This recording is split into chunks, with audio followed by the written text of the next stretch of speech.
I just want to thank everybody for hanging in there and being here together, meeting in the moment. I appreciate you. I know it's been a long 3 days, but I'm sure it's been hopefully invigorating for you, and that you regrouped or reset, and now you're ready to reinvent. But before you do, I want to ask you to do one more thing: reflect. So this is your session, and I want us to get together and discuss how we're feeling, what we're thinking, to process some things.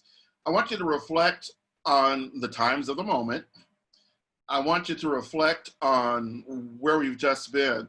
So for those of you who are like me and you're teaching this summer, you know, how did that go? For the rest of us who experienced the spring, thinking about that. And of course, where are we going in the fall? And we're gonna get to that. We're gonna have some discussions around that. And then literally, I want you to reflect each other. Let's talk to each other. Let's share information with each other, and let's encourage each other, you know, as we go through that. As we get started, to help you and to provide you with an idea to do something during this session, let's get started the way the day started. And I need to bring this up. Hold on, where's my window? This always happens to me in class too. Right when I get ready to share, it's like, where's that screen? Okay, we're ready now. So I want to share, I'll just go ahead and share this top. So this morning, if you did the breathing, the yoga exercises, they talked to us about box breathing. This is box breathing. So together, let's do 4 rounds of this, so we can follow along with it to where we start by breathing in to the count of 4. And then hold it. And breathe out to the count of 4. Hold it.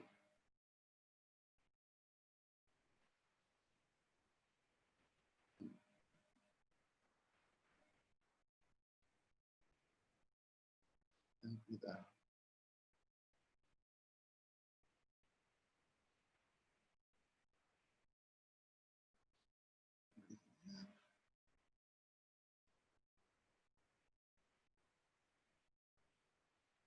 Breathe out. Let's do one more.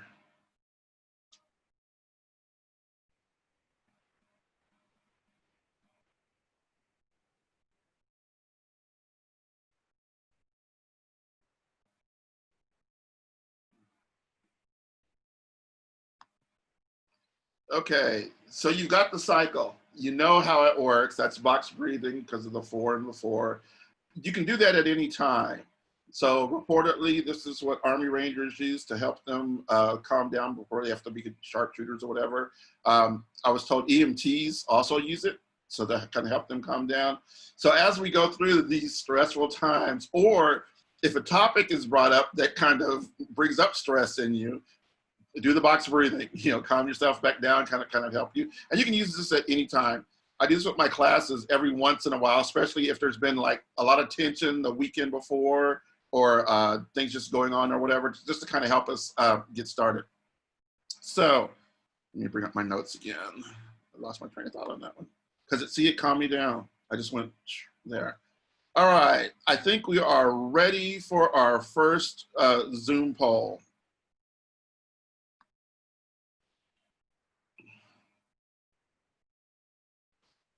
So, where do you expect to be teaching this fall? We all are, you know, we've heard from our different schools, but go ahead and answer into the poll. Let's see where the numbers fall.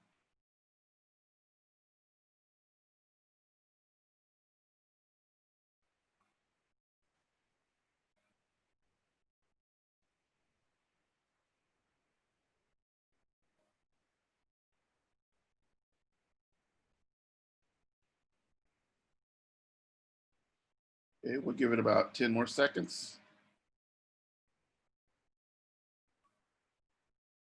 Okay, so this is what I kind of thought I was hoping for. So as community colleges, most of us, or none of us in this room at least, are returning to campus this fall, which is a good sign. I think our leadership at least has considered that and is looking at that. Most of us will be teaching remotely. Some will be doing that hybrid model. And unfortunately, there's still a couple that don't know or what their definitive model will be yet. Some of that's driven by the state, or if you're in our case, I'm very fortunate. I'm in Austin, Texas. We're in the shadow of the flagship university and a couple of other universities around there. And so a lot of times that may dictate. But when it comes to this particular policy, we're pretty much following our own. The university's trying to do this 40% thing or whatever.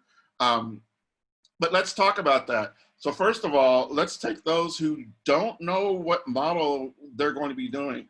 What is that like? If anybody wants to speak up, please, you can go ahead and open your microphone, or you can put it in the chat.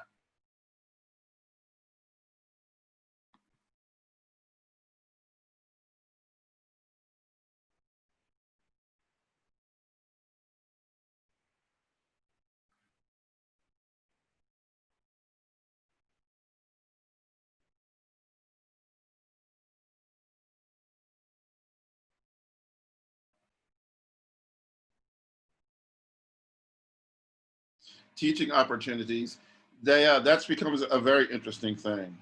So one of the things that we're facing here at Austin Community College, summer we had record enrollments. Fall we're down about 11% right now. So a lot of us adjuncts are afraid of being bumped by a full-timer. So the hard part is not knowing. It's not so much not knowing necessarily what the model will be, but not knowing if you're going to have a course at this point. Does that seem to be the concern there? Oh, congratulations. So hopefully, hopefully they will pick you up. You know, we at community colleges are notorious for those last minute assignments.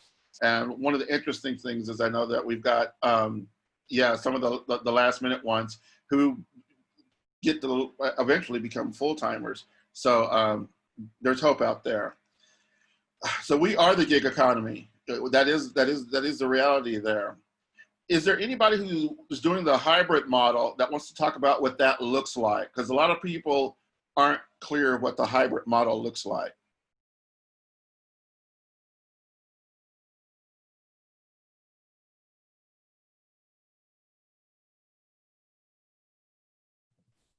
I can unmute.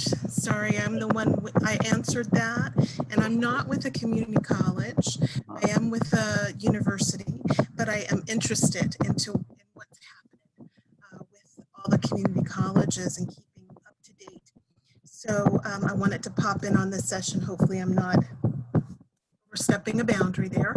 No, that's fine. Go ahead and describe for people who don't know what the hybrid model would look like.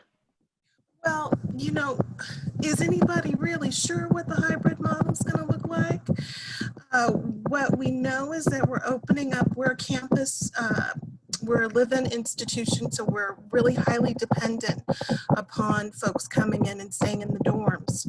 So there's going to be an attempt to open up initially the dorms, and then we're trying to push as much as possible for those who are making the decision to not come in the dorm. We're about 30% capacity for dorms, and those that are not coming into the dorms to handle everything remotely. It'll be interesting to see, though, what the students decide.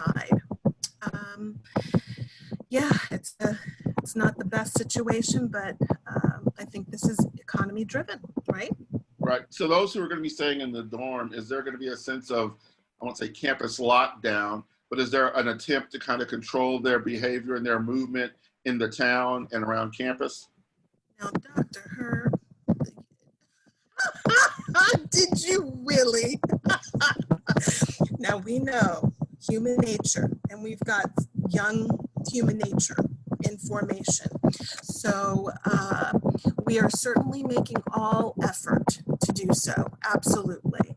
Will that be effective? That's the question.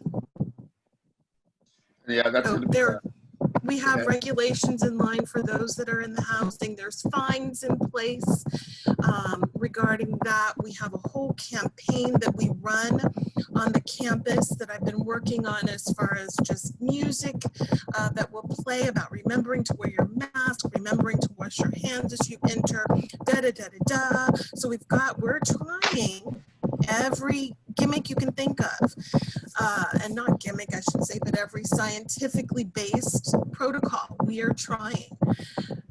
Will that be effective? One has yet to see. We just pray. That's the thing. Well, thank you for sharing that. Now, even those of us who are going to be teaching remotely will probably have some semblance of that. So those who require labs, those that require the hands-on, our automotive, some of our, I think, building trades, nursing, welding, and some of those others are going to have some hands-on. I don't know how much the chemistry and biology are. They did some tests this summer, and I guess those worked out so far. So those are some of the things that are going on out there. The rest of us who are going to be teaching remotely, let's talk about how you're doing that. Is there anyone who's doing traditional distance learning, not, I guess, asynchronous, where it's all, you're providing the information and students just do it, and you're not having any synchronous time?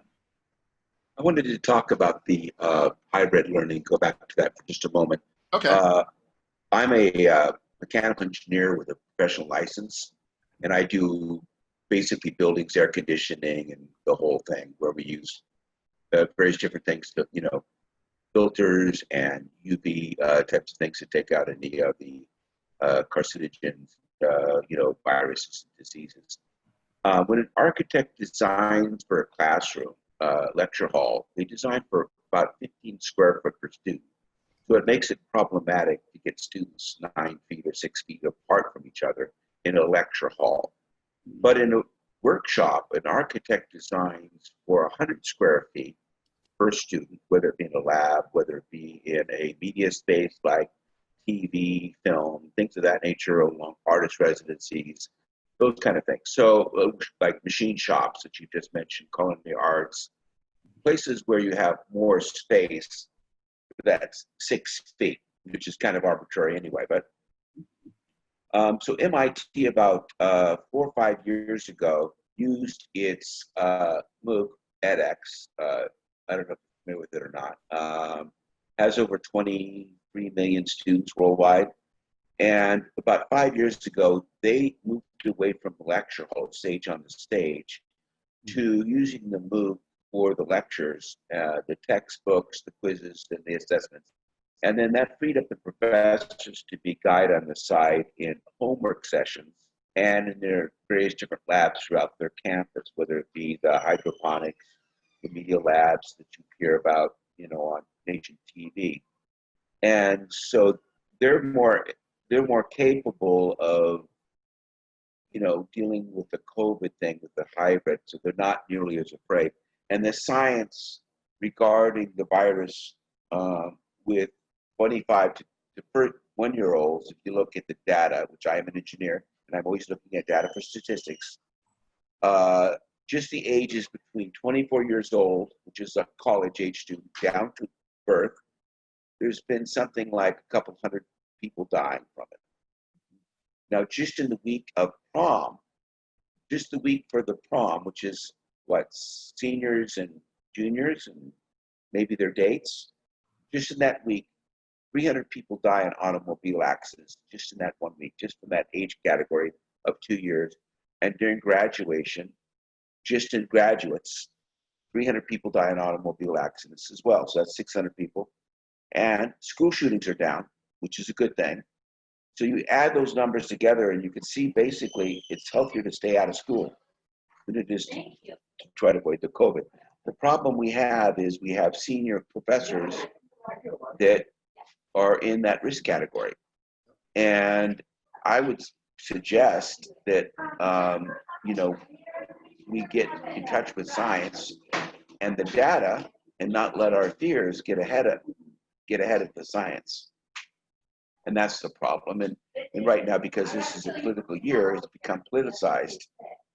And you're a lunatic if you read the numbers on the CDC, which It's broken up by age category, so you can verify everything I'm saying.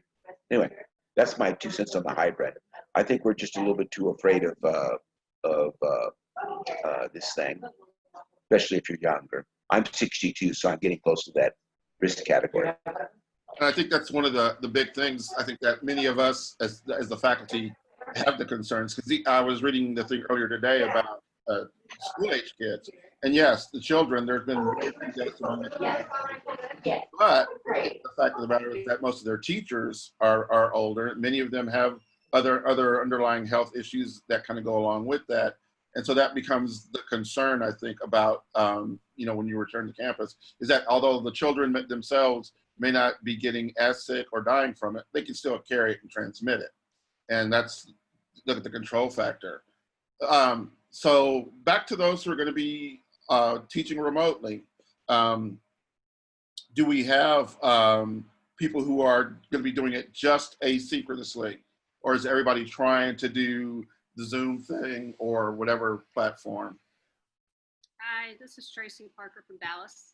This is Tarrant County College. And I am doing 99%, if not 100% asynchronous. The reason why is because I have a 3-year-old and he's home with me. And I'm, you know, primarily taking care of him during the day. My wife is a judge, and so she's holding court from home. And so to try and actual court? Actual court? Actual court, yeah. And so trying to keep him quiet while she's in court and I'm doing my classes, it would be too difficult to do that. And so, yeah, luckily I've been teaching online classes for many years. And so it wasn't a huge transition for me when we had to go completely online. The transition came more so for my students who were freaking out that they had to take online classes and they had never taken an online class before. But I try my best to communicate with them via email and discussion boards daily. So I send them daily emails. I send them, you know, reminders about assignments. And usually I supply all of their assignments that are going to be due for the entire semester at the beginning of class. So that way they have that information and they're, you know, some of them fall behind, but, you know, my hope is that they wouldn't. But because of just home circumstances, you know, I'm only able to do asynchronous, although I would like to be able to do synchronous lectures with them. Just out of curiosity, did you do any kind of video office hours, or was it just by phone? Mine was all by email, actually. So I tell them, if you have a question, please email me. And I did something during this that I said I would never do, which was connect my work email to my phone. So that way, if I got an email from a student, I would get it and I would be able to respond right away. And that seemed to work out okay. So yeah. All right, thank you. Yeah, that's what so many of us are doing, things that we said we would never do, and we're having to make some changes on that. And that's I think one of the things about when we're doing all this remotely. There are a lot of sessions that we're talking about assessment. That's always a big question about testing, and do you know if that's the student doing the testing, or are they cheating, and are you using some of the technology to try to circumvent that? And that becomes like a huge concern. What are some of the other concerns about people who are returning online? So those who are either doing synchronous or asynchronous, and there's some good comments coming through there about different techniques that you can use there. Remind is one of the great ones. I love using Remind. Well, Herb, this is Rob Lopez, checking from San Francisco area. One of the biggest things that comes to mind, I'm happy that was about in previous session throughout the 3 days, and this is something really big about, is the digital equity. I mentioned that I'm San Francisco Bay Area because we are in a region, the capital of the Silicon Valley, yet have the juxtaposition of wealth access, where we have some of the richest, most elitist organizations and neighborhoods, and at the same time, there exists some of the most deprived neighborhoods, such as East Jose, East Palo Alto, Richmond, Oakland. I could just go on. And the community I've been with all my life, and that's what I'm teaching now in college. And so this has been the most difficult issue to resolve, not the student perspective, although we do maintain centered goals, but also teachers' perspective. Not every education has the same technology and digital resources. Some of their colleagues, maybe we could talk about and you can share how they're trying to solve that problem. And yes, that is one of the big ones. And it is so surprising. People always, when they hear that, when they think, oh my gosh, Silicon Valley area, technology just falls out of the sky, and it doesn't. And that's not the case, I think, anywhere. Some schools, we were fortunate to get a grant, I think, through Apple and Department of Education, to where we were able to offer our students iPads. And of course, technology-wise, our college offered any faculty member who needed it a laptop. I know that some have done some things with Chromebooks, which they're a lot less expensive, but they're also somewhat limited in some of the things that you can do. That becomes a huge thing. I would love to hear how anybody else bridged the technology gap or how they dealt with it. I actually, 7 years ago, I helped 2 NGOs develop basically the technology that's required for the Dominican Republic, Congo, in French, and Angola, which is another NGO, in Portuguese. And what we typically use is what we call Internet in the Box, Raspberry Pi, or a $10 USB. We can download that from a hub and then periodically upload it depending on the resources. I submitted in the comments a link to literally hundreds of resources like Khan Academy, Wikipedia, medical information, technical information. It's used throughout Latin America, Africa, in multiple languages, along with a link to the zip file. You can also get over 60,000 novels through the Gutenberg project, all downloadable. So a $10 USB drive is not a big thing for, like, you could probably get a $10, maybe a 20 or 30 gigabyte thumb drive, put that into your laptop, and now the dog ate my homework is no longer an excuse. I'm actually in a rural area, which is an 85% penetration. Typically in urban areas, 94% of all homes have access through their phones as a hotspot. And in the suburbs, there's 95%, so there's 1% difference.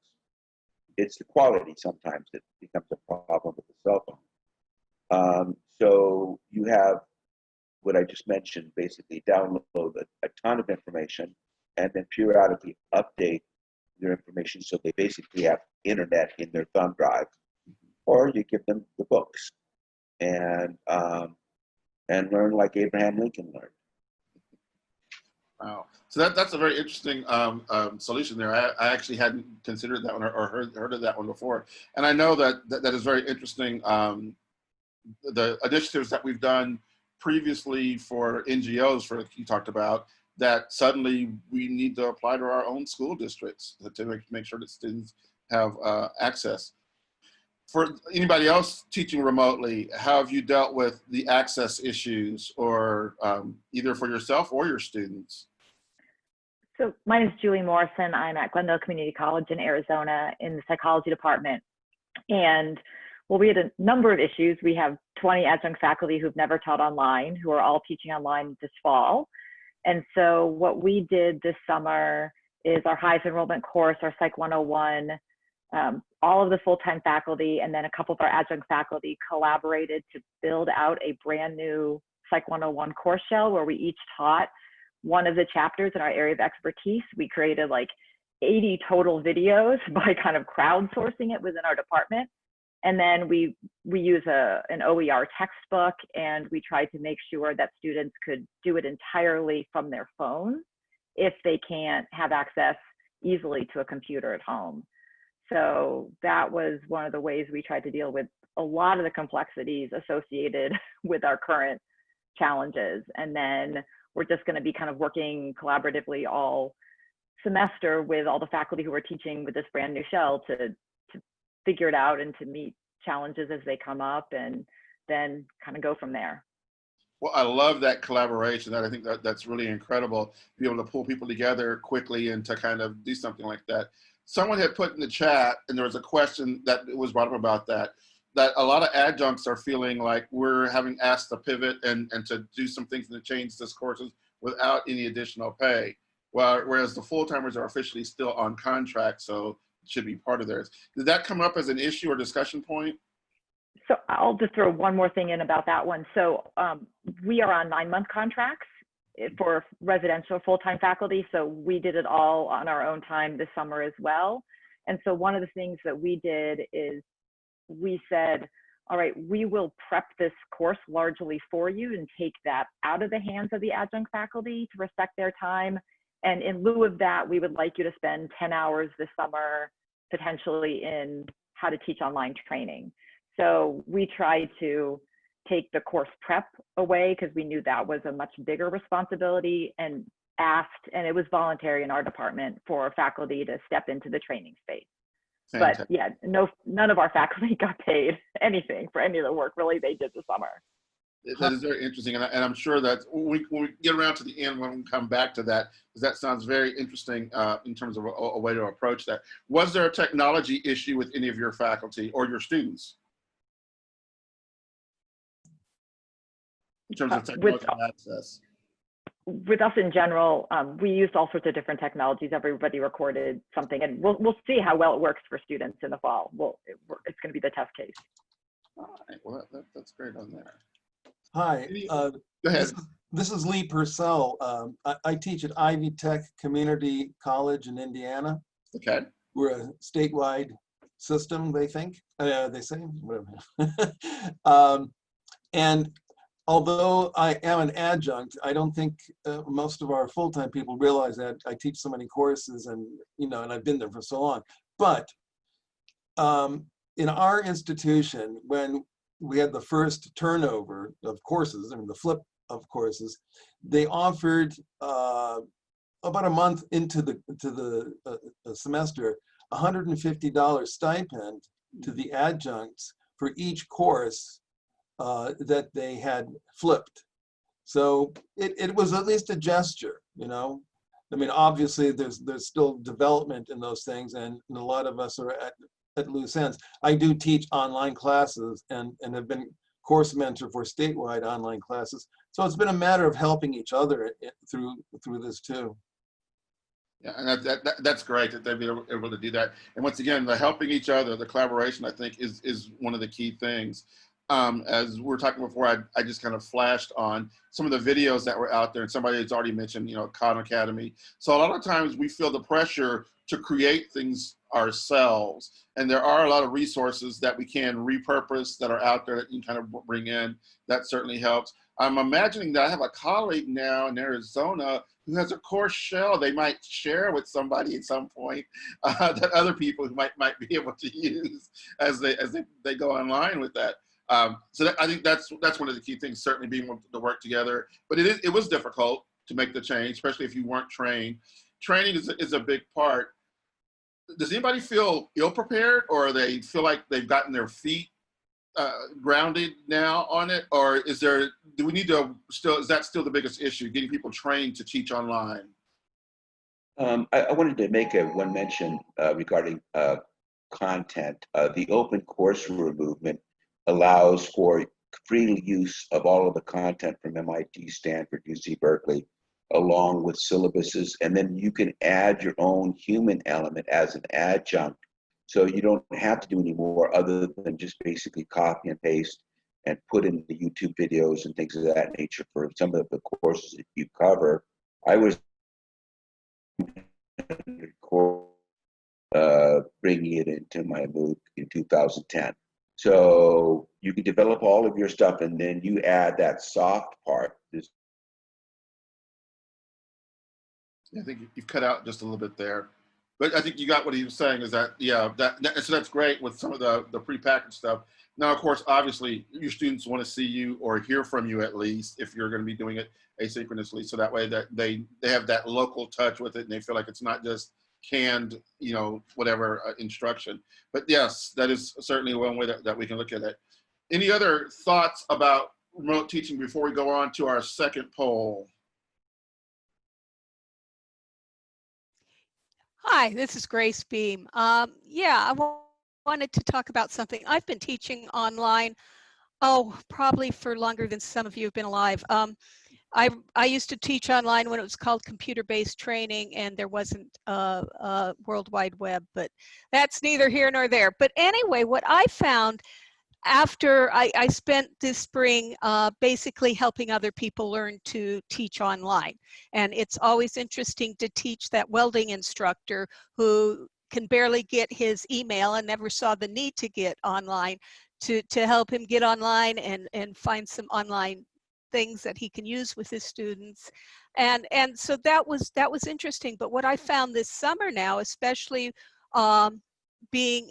I'd been introduced to Course Hero, thank you, Alex, last February, but then all this happened and I didn't really get a chance to explore it for myself until this week. I've been to a number of webinars and online conferences in the past few weeks, and I'm suddenly learning new things for myself and getting some new ideas. And in fact, today I was having a hard time concentrating on some of what was being presented because so much of it was, oh, wow, how can I take that and put it in my training now? So I'm now really excited, even though I'm an old online teacher. I am so excited this fall to start trying some of these new techniques I've learned or starting to use some of the new ed tech that I hadn't had time to get familiar with. The time I've saved in not having to commute has been put to good use in becoming a better teacher myself.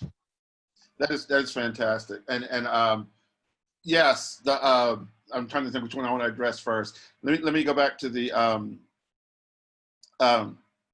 I'm sorry, I lost that train of thought. Let's go back to the commute. Yeah, the commute that's the one quote good thing most of us have kind of liked is the commute. So you do have a little bit more time. But now the hard part is I do find that many of us are spending a lot more time than what we used to in terms of preparing things and getting things ready and checking things out and testing, which is good because that's what you should do.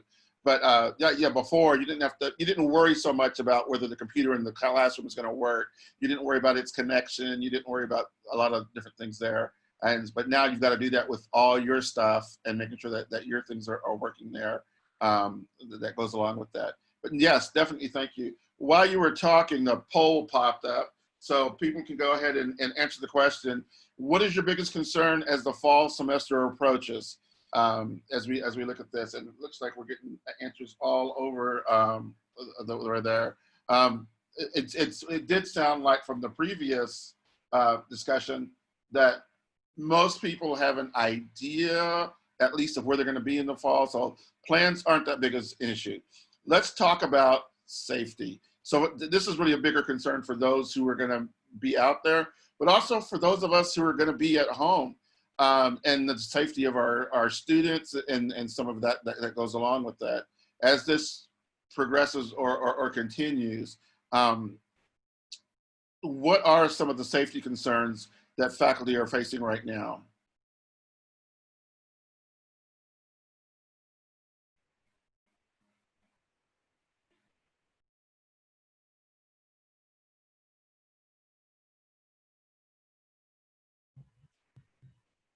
I want to mention, Herb, kind of in response to your question, I think Robin brought up a really good point in the chat.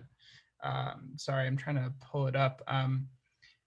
With and we talked about it a little bit before, but with students facing homelessness, with students who, there's the access to technology, but then there's this piece of like do they even have a place to sit down quietly and work on something?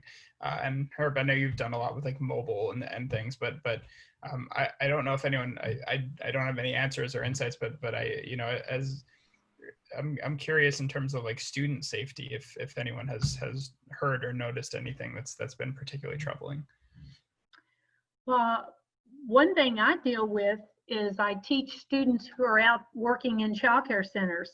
And we have discussions about being tested, and one tested positive, the others were negative. She was asymptomatic. So that is an ongoing issue and concern for those students who are working in jobs where they're working for essential workers. So I think we have to keep that in mind as far as the students go, is the other things they're doing besides being a student. These students are working. So that's a concern I have. And I actually had one of the opposite concerns, a student who's not working. One of my students was a bartender. So of course, that was real frustrating. And he was all excited when they first reopened back up. He's like, yeah, I'm going back to work for a day. And then they closed back down. And so that becomes, like you said, the security just in general. And the sad part is this weekend, I believe all the eviction notices and all that can now go out, as well as the unemployment benefits kind of stop for people. So there's going to be a huge concern, I think, that in terms of our student lives. And I didn't realize it until somebody I read their paper this weekend. I have like 4 DACA students. I didn't know that. And that's kind of interesting to hear what their concerns are as they're dealing with some of this. So that becomes, like you said, a lot of issues there to kind of keep in touch with our students to let them know. One of the interesting things about ACC, so they talk about the K through 12 students who they depend on the school for breakfast and lunch. One of the things that ACC's student activities does is that if a student needs like a breakfast bar or whatever, they could go by student activities in the morning and pick that up, those kinds of things. So it's kind of interesting. And also we do have a food bank, and the food bank is still operating, so that I think there's a third weekend of the month where they distribute food, and they gear it toward our students, but it is more open as well. So those kinds of issues for our students, and maybe even for some of our adjunct faculty, are very important ones that are out there that are, I think, having to look at. Let's look at the other part about the amount of work we're having to put in redesigning our courses.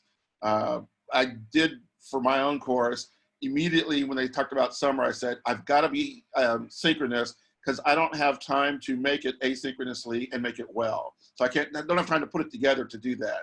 I can do this other part and make it work. But yes, it takes time, planning, and organization to be able to do this. Hopefully, if you've been at the conference, you've got some ideas, you've got some tips as you can go in there. What are the concerns right now in terms of redesigning your work or putting things together going into the fall? I guess, is everybody feeling comfortable, or now is it still kind of a mad rush? Hi, so I'm not a teacher, but I think that there are, I'm really interested in this talk because I am really interested in how the community colleges are kind of the hub for a lot of more international students.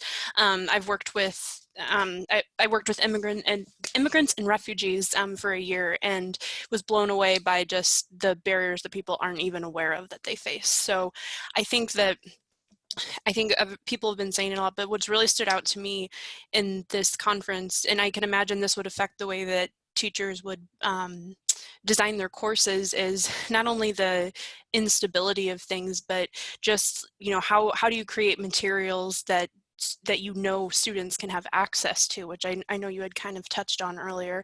So I think that like the one thing that has come up over and over is basic needs like the food, housing, security, etc., and then digital equity. I think that's probably the biggest issue, and I don't know how much control community colleges have over that, but one thing that had been brought up in a discussion in a panel or like a talk or whatever that I was in yesterday was public libraries and potentially using that as a resource I know a lot of my clients would, I've worked in libraries for years, so I'm a little biased, I guess, but there's so many resources there, and they really are kind of like a community center. So I think there's a lot of room to find a bridge or maybe more partnerships between local public libraries and community colleges, as well as even just like, those, like, I don't know if you guys have them in your cities or not, but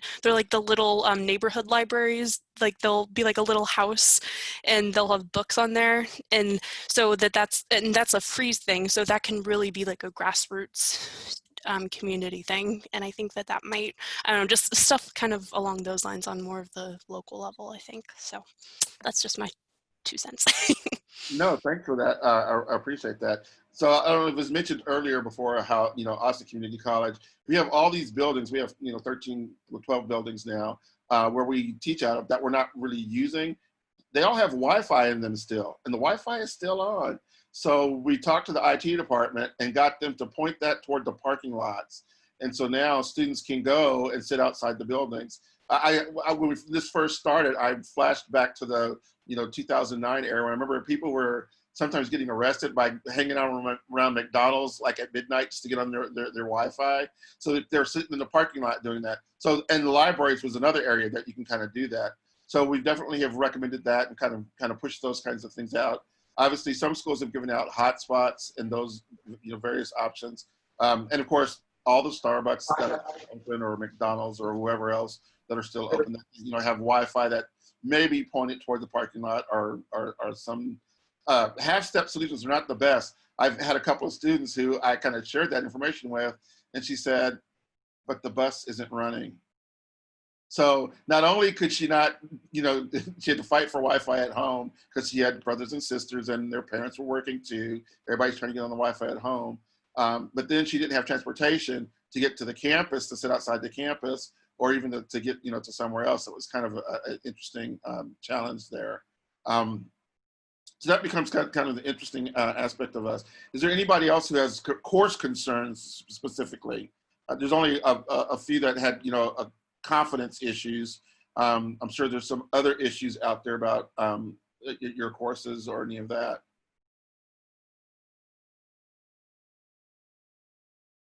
Mike did put in the comments about the OER consortium, where you can get open education resources, which you can obviously repurpose for free.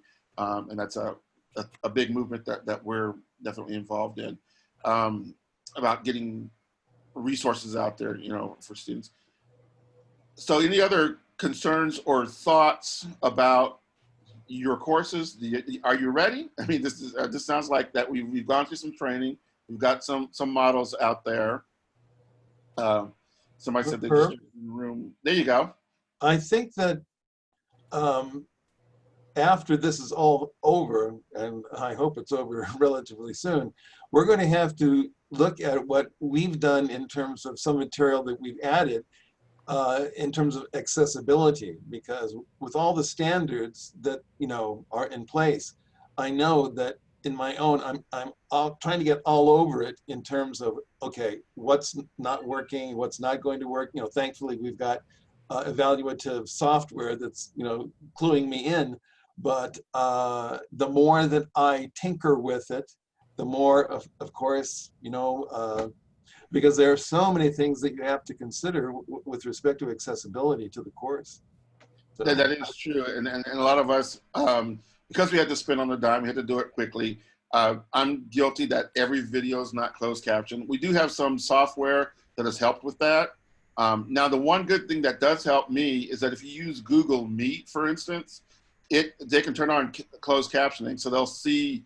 So if you're playing a video that's not closed captioned, it'll be captioned while they're seeing that. Now, that doesn't help for those who are doing it asynchronously. But Carl, did you have a comment?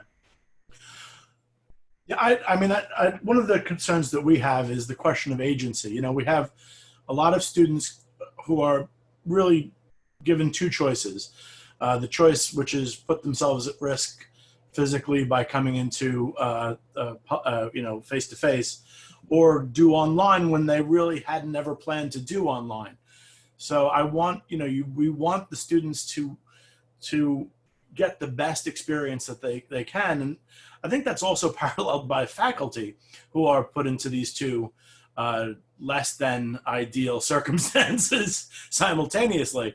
So you have, you know, a lot of reluctant people, whereas my community college is generally full of extraordinarily engaged and interested parties.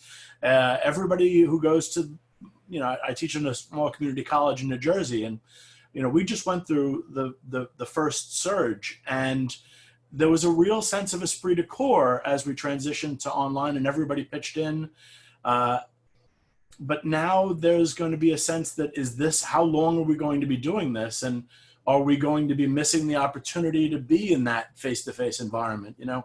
And then there's the technological concerns. A lot of my colleagues, I've never taught online. I have the good fortune of being an early adopter. I've taught online for 20-something years, but I don't elect to teach online every term, and I don't elect to teach all of my courses online. I teach film online. Only under these circumstances, because film in a classroom is vibrant, and we teach it Brooklyn style, which is where I grew up, you know, everybody yelling at the screen and pausing and, you know, hey, don't go in there, the killer's in there, he's gonna get you, you know. So it really becomes a different thing. I mean, we soldiered on and figured it out and fumbled through in the spring, even with a fair level of technical acumen on my part and on the students' part. But I know I have colleagues that are just terrified, and the saddest thing, the worst thing, honestly, is that two of my colleagues confided that they're retiring and had no intention of doing so before this, just because they feel like they have a Faustian choice. It's either go in and put themselves at risk. They're in their mid-60s or late 60s. They're young. They have a lot to do still. You know, they have a tremendous body of knowledge that they've developed that they would have taught for another 8-10 years, who knows? But they just feel, you know, they're neither early adopters, they're not comfortable teaching at a distance, nor are they comfortable putting themselves at risk with their family at risk by going into the classroom. So we're going to lose some really good people, and that's my greatest fear. That's the saddest thing for me. And you're so right about that, and that is the most difficult aspect of it, because like you said, they having to make that choice, or being forced to make that choice, makes it real difficult. And like you said, the other side of that is, if you weren't trained to teach online, teach in general, but to teach online, that certainly makes it more difficult. And what can you do with it? So one of the things I do want to talk about and want to share, we'll get to some of this more in a little bit later, is about, you know, being flexible. And that's the key thing, is that, you know, we all have things that the way we wanted to teach when we were teaching face-to-face. And even if we shift online, but then what things didn't translate well, what didn't work well. You talked about teaching film online. So one of the interesting thing about film, obviously, is that, well, streaming is taking over a lot, and everybody watched Hamilton over the 4th of July weekend. So suddenly the things, now, yes, I got to tell you, watching that, I did lose the audience experience of that. So I did wish there was a way to do some of that. But yes, things are different. So what kind of things have you had to adapt? How have you adapted some of those things to make them work, is one of the questions I'll just throw out to the group there to see. Are there things you had to let go of, or are there things that you had to just change, or how did you adjust? Herb, I think one of the things that we really had challenges with, since all the courses in our department went online this summer and will be this fall, is how do you make those internship courses work? And how do you make those courses that require that field experience? You know, it's like internship, but they're limited hours, you know, actually going out in the field when our field is closed. And so I think, you know, we make adjustments, we have to adapt, and we still have to make it work. We're still offering those courses.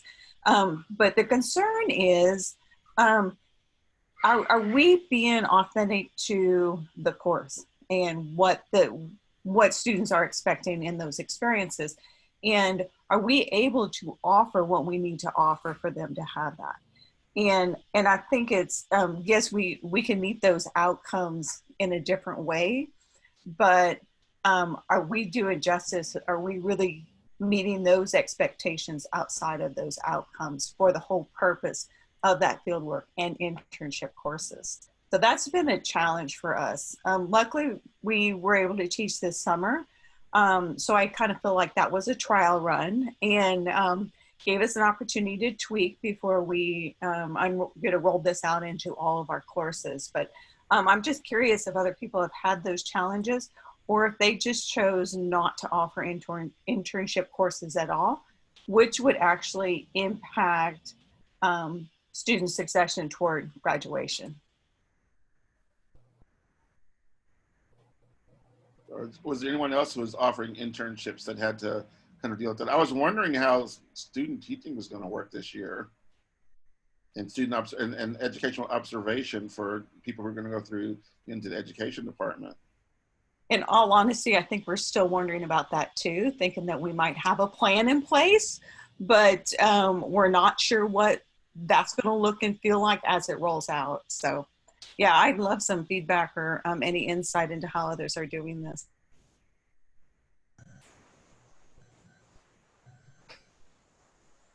This summer, one of my logistics and supply chain management students was able to work with Shaw Industries here in Northwest Georgia.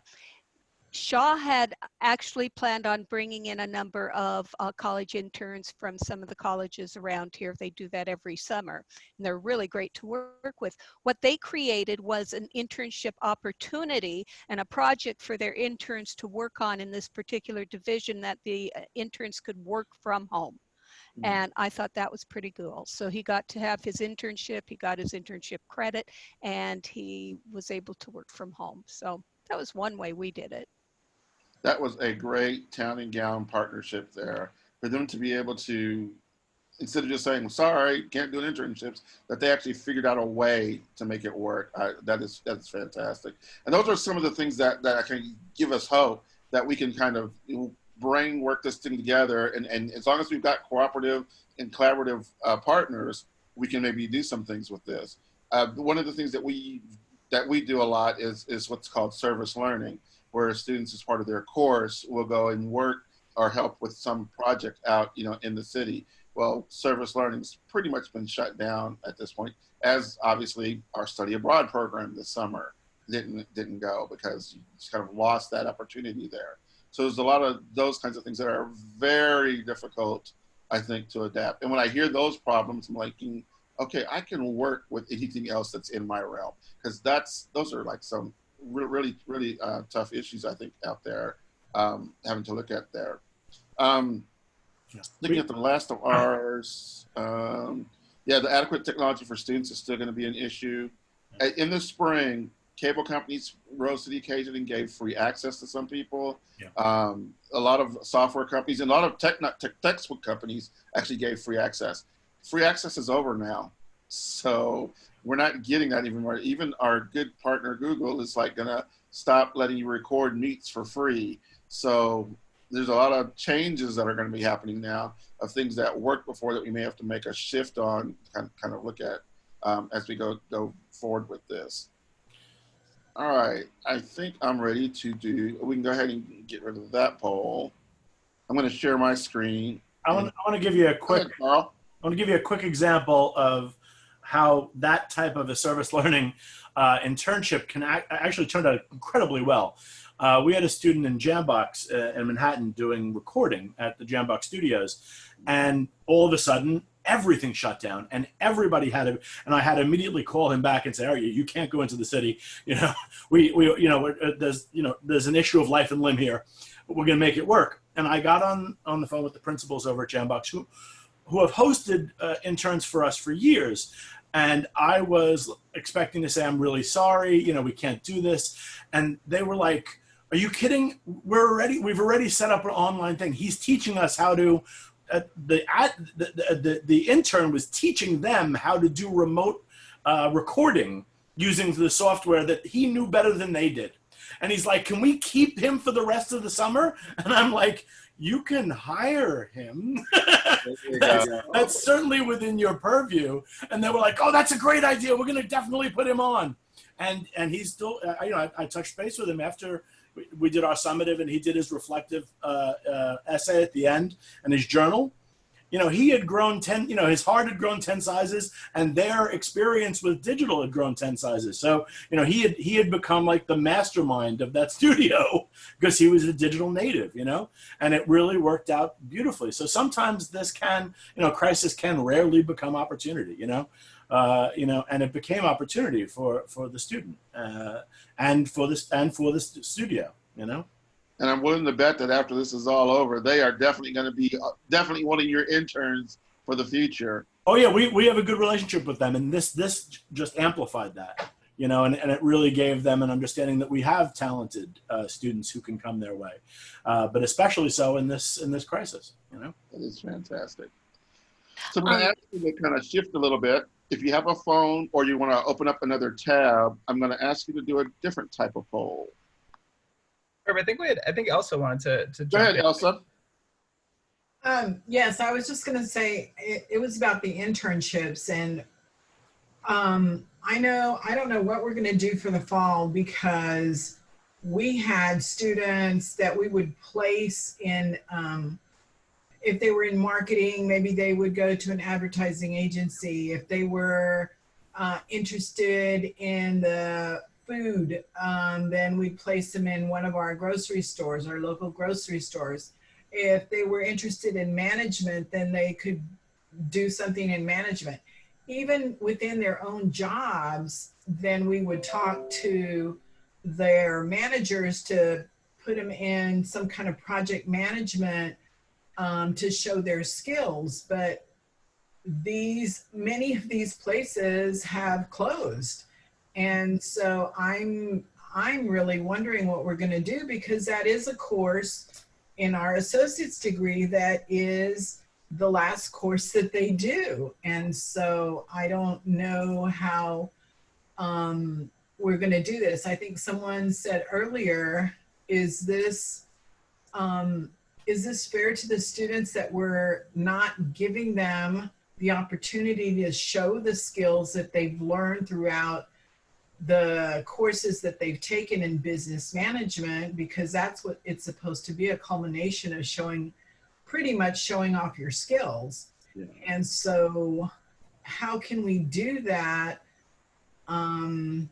virtually or even remotely when they're not allowed to be working someplace where, frankly, it's a volunteer position, and sometimes they do get paid, but rarely. And I'm calling from San Antonio, in the Alamo colleges right south of you. So that's a real concern for me, because that's the course that students look forward to, because it's not a regular course. It's out in the community, getting those skills where they can put that on their resume and possibly be placed in an industry where I've had students get offered jobs after that internship. So really, suggestions, how can we do that remotely and give them what they deserve? It definitely is a tough situation there. I do wonder though, so some of those offices or businesses are still working in some fashion, and it's a strange one to try to do. But I wonder if they could partner with or shadow somebody virtually who's working from home, still doing the management stuff. So if they're working in a business area and they're having to deal with clients, is there a way that they can, help that person, or, I'm not sure what they manage in terms of paperwork or whatever they're working with them. But if there's some kind of shadow function, they can work with somebody who's working from home, and they can check in with them. It would take some coordination, but that's just the off the top of the head, toss an idea out there. We have the same problem. We right now, according to our dean's directive, we have no placements, and we have the same capstone experience in communications that you're talking about. This is their real entree into the work world, and it's their real opportunity to apply and create and develop real resume an important line item in their resume as they go out into the world, because we're a 2-year school, but a lot of these students, especially in audio production, will go out and get work right after getting their associates. A lot of them do move on to 4 years, but we really, this summer, for a lot of these students, would have been that capstone experience. And it's just one of those things that it's going to be hard to replicate. Also, a lot of these, especially in the creative fields, there's not a lot of work. People are trying to figure out how to put their business process back together, to get their clients connected. Yeah, we're going to have to stand alongside these students, try to advocate for them, as Herb was suggesting, maybe try to forge relationships, just like we do in the analog space, and say, hey, we've sent you students for years, they've always made out. These people have digital skills that you could use right now, And hopefully they'll listen. Hopefully we'll get something like that. Yeah. Go ahead and share this. All right, so this out of the way here. Oh, there it is. Let's make this easier for you. I will show you the instructions. So on your phone or on your computer, go to www.menti.com, or if you've got your phone, you can just scan the QR code. Once you get to that page, you're going to enter the code 671014, and then you can answer the poll. I think it's set up so that you can enter in the up to three answers on there. So I'm going to give you a minute to look at that before I use that screen.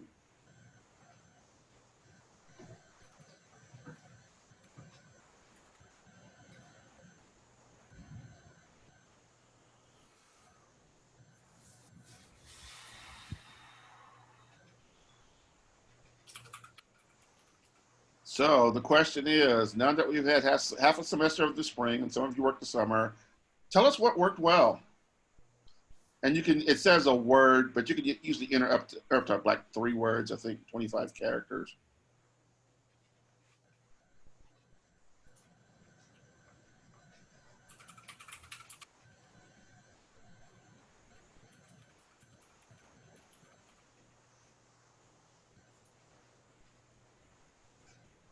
And I actually think you can do it 3 times.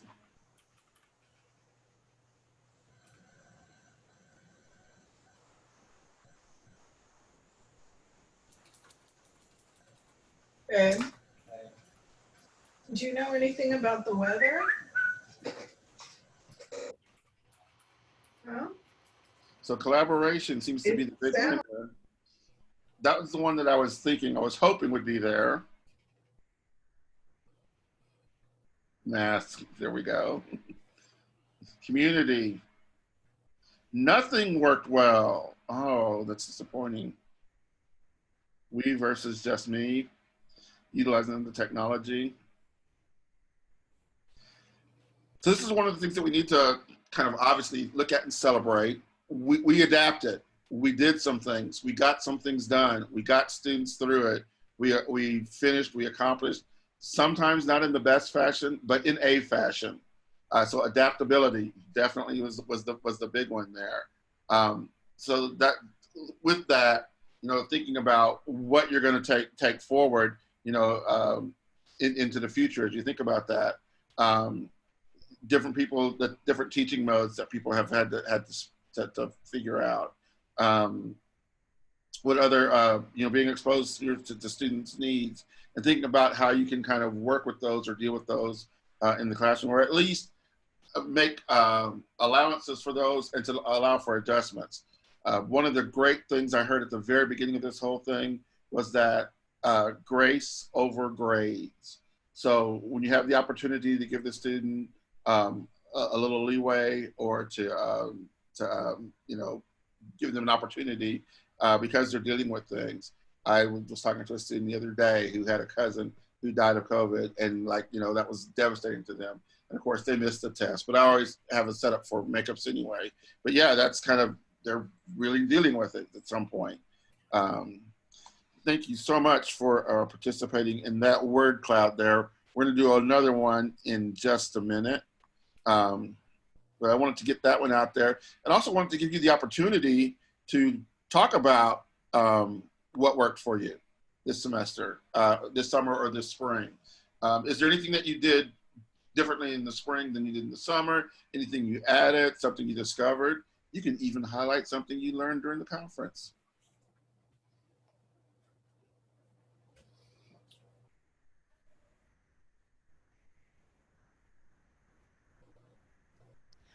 I think that during the springtime, let's see, I guess I graded with a very light hand because there was that adjustment that mid-spring, everything turned upside down. I let go of some of my, it must be in on time. I, didn't pick apart punctuation or, there was a lot of leeway there for spring, but I tightened up back up during the summer again and tried to reestablish the rigor of the class, but with a better sense of, let's just say I am learning to live up to my name with a more of a sense of grace and compassion, but also expecting the best of my students as well. I think that's so good. I'm so glad you put it that way, because yes, we're not expecting less of them, but we're just adapting in the ways in which they can get that done and giving. So they still have to do the work, they still have to produce, but then just giving you the various opportunities there. I just wanted to jump in with a thought. It kind of also speaks to one of your previous things you. Yes and no. Oh, sorry. Ahead, okay, yeah. I don't know if someone else was talking about the service learning, the onus. I think also needing to be on businesses, and I was just thinking there. So one of the ways of keeping up morale, even it really strikes me like with the Black Lives Matter movement and everything, how you just saw it explode over social media. And I really, really think that like meeting students where they are and potentially having them even maybe creating an assignment out of it where they push a business or are actively engaged with a business on social media or create some type of campaign or something like that to get an internship or get the attention of it and create like a sort of social media movement or something along those lines. I think that's a really good way to keep students engaged and could be a flexible way to engage students because I'm just guessing they're more likely to go on like Instagram than do assignments if they're like pressed for time or something like that. So one of the challenges can be to contact 5 or 6 businesses and approach them with whatever model you want to come up with in terms of being able to create your internship. But basically putting out the big ask there, asking for this support, asking to make that happen. Well, that is, I think that's it's gonna be interesting to see how people can adjust or figure that out. But as in the case of I think it was Carl, the student who used the skills that they had to enhance their internship, and the corporation appreciated that. Yeah. That's, I think, one of the things that we're going to have to try to rely on is kind of almost show them how we can actually help them more than actually they're helping us. Any other thoughts on that? One thing I was going to add is that I don't know if anyone got to attend Ben Wiggins' session. He had a session today, and then I think he also had one yesterday. But I don't know if he brought this up. He teaches a class on climate change, and he has the whole class work together because his whole philosophy is that climate change it demands collective action. So we all need to work as one. So they don't work in small groups. They don't turn in individual things. Like they all work together and they all get the same grade, which I think is the coolest thing. And I don't know if anyone's tried anything like this. I'd love to hear others' thoughts on this, but like what I keep seeing about the future with COVID and with everything is that we need to dream a new future together. And I wonder if you could have a course where you're essentially building a course with your students. Like probably way too ambitious, and you know, but it's something that I'm wondering as an English teacher, I would have loved to spend the first, you know, quarter of the class building the curriculum together, figuring out what books we're going to read and why and how and things like that. So it's kind of interesting. Can I say something really quick? Sure. So on the topic of internship, I know for community college students, being some of the more marginalized students within academia, it's difficult to internship. And I know that from personal experience being a former community college student. But this internship program specifically for community college students that I was able to take advantage of when I was a student. And it to end with any 17 U.S. Department of Energy national labs across the country, and the labs all still have internship really. So downway, we have the resources, have the funding to already support students. So I'll put a link into the program. So the educators, staff, faculty, you can learn about it. That's what got me on track to my career in research. So outside of working with the U.S. Department of Energy since 2012 as a researcher, and it looks really don't let that fool you. But yeah, there are a lot of opportunities out there. And on our point about it just mentioned, be a critical opportunity for us educators to out classes we within our department and thinking that our pedagogical approaches, our syllabi, the scholarship site. For instance, I'm also at UC and something we department there in the Department of Science Management. We created new this semester. It's remote. It's anti-racism, scholarship, and environmental science. And we're at an opportunity in issues of COVID-19 event. So there are ways to do this without having the need financial capital to do so. That is It great. requires institutional support and institutional buy-in. Yeah, if you could share some of that information in the just drop the link into the chat. That is some. Those are kinds of resources that people need to know about to kind of give them some other ideas for outreach there. That is fantastic. I'm going to share my screen one more time with you. This is another Menti word cloud. So as we go forward, what gives you hope? We're here, so I have to believe you haven't given up. I have to believe that you think it's worth it, that you're still engaged in the fight. So as we do this, what gives you hope as we go into the fall?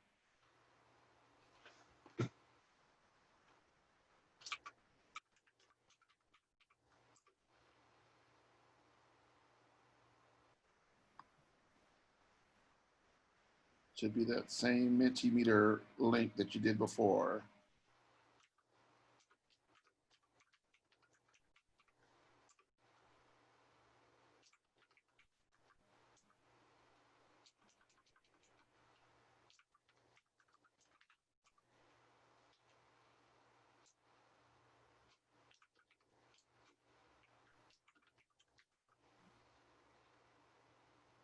Collective action.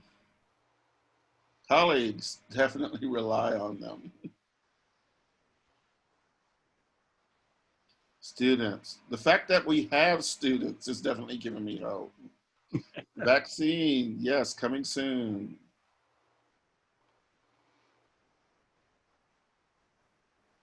Yes. Family, I wondered about that one, if people were getting tired of family at this point, but because I know they've been locked down with them for so long, but also just connecting to family. The faith and heart, and I think that's definitely teachers like us. The fact that you took your time, it's a Friday evening for everybody now, and the fact that you're here on a Friday evening.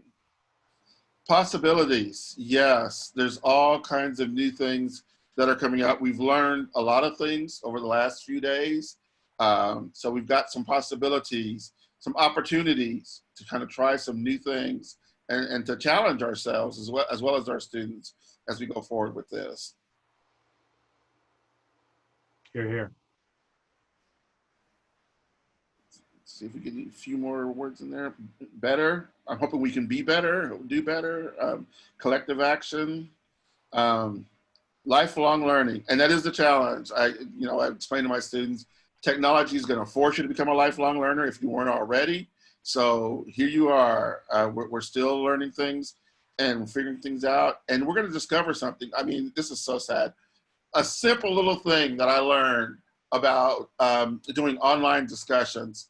My biggest frustration was doing online discussions is I'd say, okay, online discussions are due on Sunday. So you got to make sure you get yours in by Friday so your other colleagues can comment on your discussions. Please do this, please do this, please do this. And of course, the great students would get theirs in. And then on Sunday night, they'd say, only one of my other team members have submitted theirs. What do I do?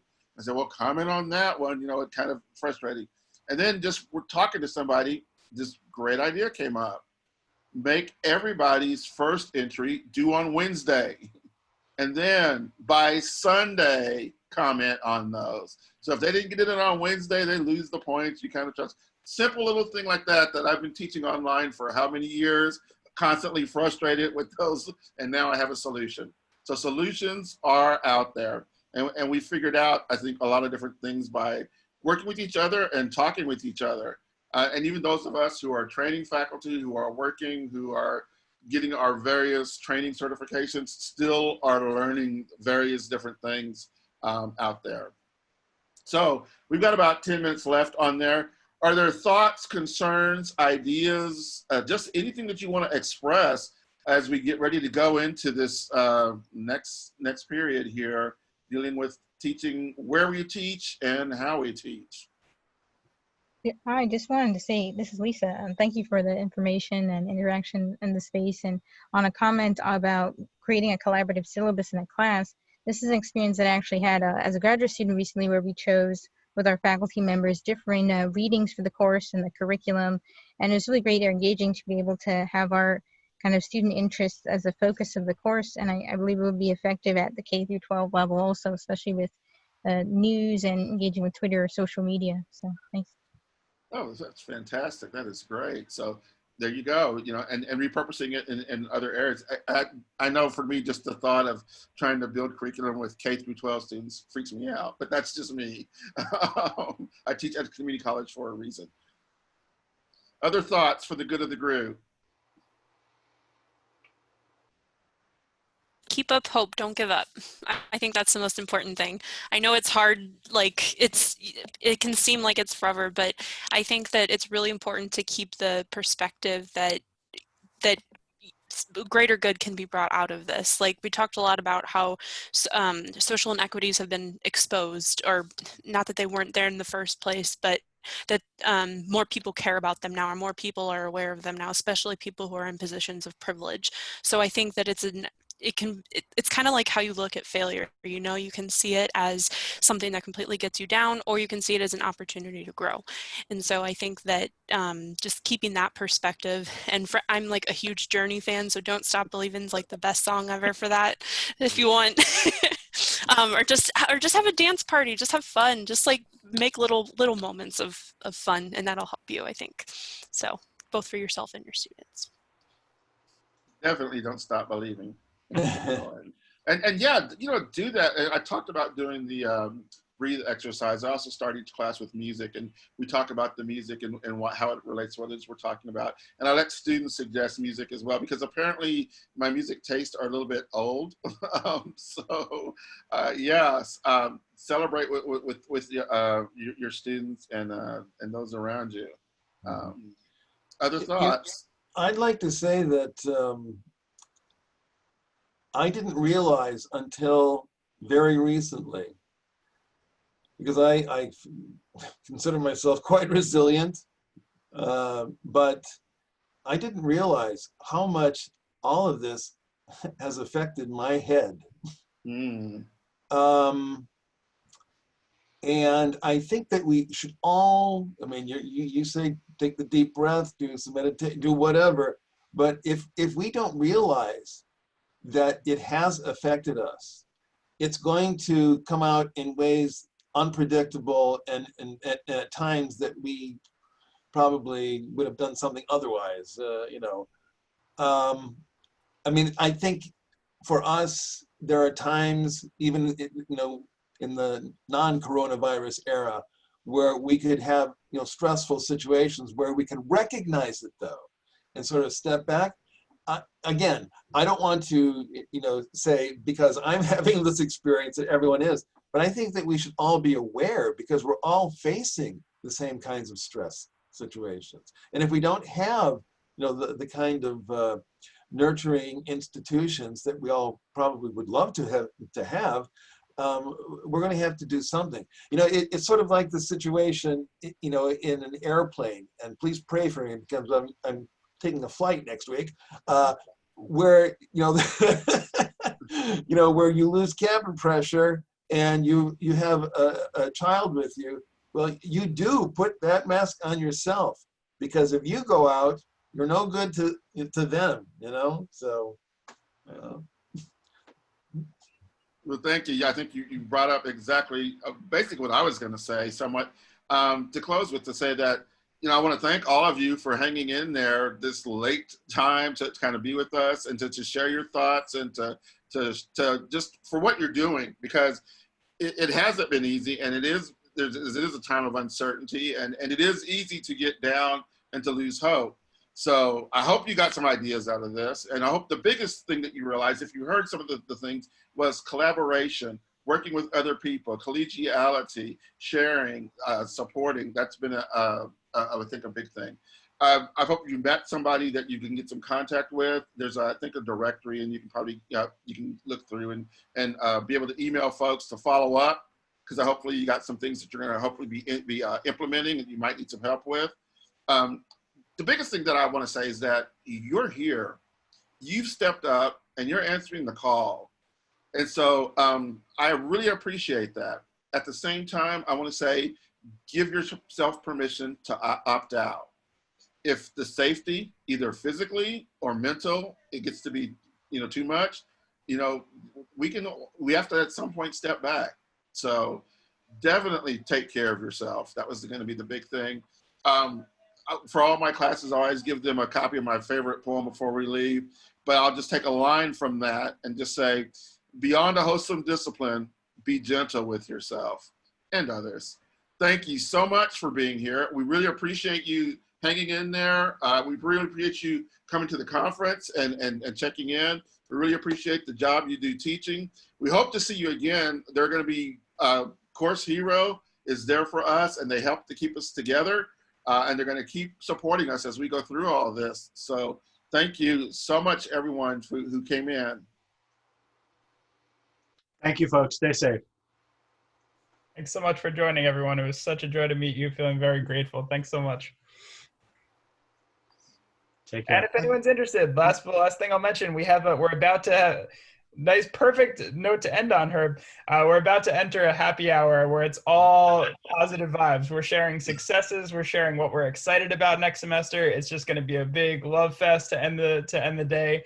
Would love to have you there if you're interested. I know it's late for some of you. I totally understand if you can't make it, but we really just want to end on a really high note and hopefully capture some of that energy. So if you're interested, one session left. It's me and my colleagues are going to be running that one. So would love to see you there. But either way, thank you so much for being here. It really means a lot to us. I'll come if it's not recorded. That one's not going anywhere. Don't worry. What happens in there stays in there. So Good night and good luck, folks.